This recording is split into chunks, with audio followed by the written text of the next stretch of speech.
तो KI industries के नीचे कैम सर्विस है, इसको अपन देखते हैं। अब इसका बिजनेस मॉडल समझो, ठीक है।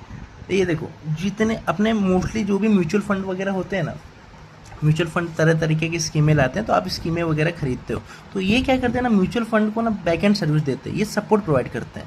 ये इनका खुद का सिस्टम रहता है। बेसिकली आप जो पंच करते हो ना, कितना करना है, सेल कितना करना है, और आपको जो रिपोर्ट वगैरह मिलती है ना कि डिविडेंड कितना आया है, वो सब सारे स्टॉक स्प्लिट वगैरह हुआ है कि नहीं, वो सारा जो बैक एंड करती है ना, बैक एंड वो ये कैम्प्स करती है। अब देखो, म्यूचुअल फंड वगैरह का क्या हो गया भाई, म्यूचुअल फंड वो क्या करती है कि भाई वो तो वो है ना, असेट मैनेजमेंट करती है कि भाई वो आपसे पैसा ले लिए और आगे कंपनियों में इन्वेस्ट करती है। अगर वो बढ़ेगा तो आपका भी पैसा बढ़ेगा। लेकिन जो बीच में जो वो प्रोवाइडर रहता है ना, थर्ड पार्टी रहता है ना, जिसके थ्रू ये सारी चीज़ें होती है, मतलब जो सपोर्ट प्रोवाइड करता है, जो सिस्टम प्रोवाइड करता है, वो होता है कैम्प्स, ठीक है।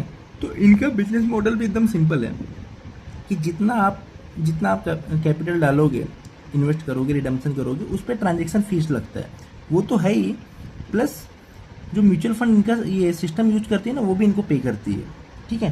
तो आपको देखो, एक चीज़ तो समझ जाना चाहिए, मार्केट लिंक कंपनी है। मार्केट लिंक कंपनी मतलब जब मार्केट बढ़ेगा ना, तो रिटेलर आ जाता है, सब कुछ आ जाता है, सारे पार्टिसिपेंट आ जाते हैं, सब म्यूचुअल फंड वगैरह में डालना चालू कर देते हैं। और मार्केट घटेगा ना, तो एक बार के लिए सब रोक देते हैं कि यार जाने दो, जब मार्केट बढ़ेगा तब करते हैं। लेकिन एक्चुअली वो दिक्कत वाली बात है, वो गलती है। क्योंकि अगर कंपनी मतलब अगर मार्केट गिरा है, तो बहुत ज़्यादा प्रोबेबिलिटी है कि आपको अच्छी कंपनी ना रीजनेबल वैल्यूएशन पे मिलेगी। अच्छी कंपनी मतलब टाटा बिरला अंबानी रिलायंस वाली कंपनी की मैं बात नहीं कर रहा हूँ। जो कंपनी का बेस तगड़ा है, और ग्रोथ तगड़ा है, बिजनेस मॉडल तगड़ा है, उस कंपनी की मैं बात कर रहा हूँ। तो अपन अपने टॉपिक पे बैक करते हैं कि मार्केट लिंक कंपनी है। जब मार्केट बढ़ेगी ना, तो सारे रिटेलर आ जाते हैं, म्यूचुअल फंड में SIP वगैरह तगड़ी आने लगती है, तब इनको ना फीस वगैरह मिलने लगते हैं। और आजकल तो आप देख ही रहे हो, मार्केट कितना ही अच्छा चल रहा है, मार्केट थोड़ा सा डाउन तो चल ही रहा है। इसकी वजह से ना आपको बाय डेफिनेशन समझ जाना चाहिए कि भाई ये कंपनी का सेल्स ग्रोथ वगैरह क्या आएगा। देखो,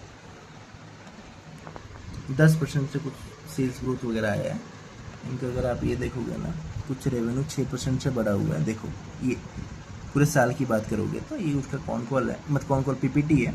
देखो, 6% से बढ़ा हुआ है, 1516, आपको 1516। हाँ, अभी कभी अगर आपको स्क्रीनर वगैरह पे भरोसा भी ना आए ना, तो ये सब भाई क्रॉस चेक कर लेने का। 1516 यही आपका आ रहा है कि नहीं, देखो 1516। हाँ, तो मैं तो चेक करते रहता हूँ, ये वही आते रहता है। तो देखो 6% का ग्रोथ है, और क्वार्टरली बेसिस पे भी कुछ ईयर ऑन ईयर कुछ, ठीक है, कुछ इतना ही हार्डली कुछ ग्रोथ वगैरह रहेगा। कितना है भाई, एक मिनट,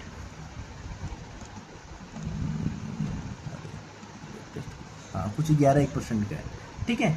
तो क्योंकि भाई मार्केट ही ठंडा चल रहा है, तो ये सब स्टॉक भी ठंडा ही चलेंगे। इन डेप्थ अपन ने नहीं देखा, इन डेप्थ कैसे क्या, वो तो ठीक है। मैं ऊपर ऊपर से आपको एक आइडिया बता रहा हूँ कि कैसे क्या है, क्योंकि मार्केट ही नहीं चल रहा है, इसलिए वजह से ये कंपनियाँ वगैरह भी थोड़ा साइडवेज ही है, ठीक है। तो आप ऐसे देख सकते हैं।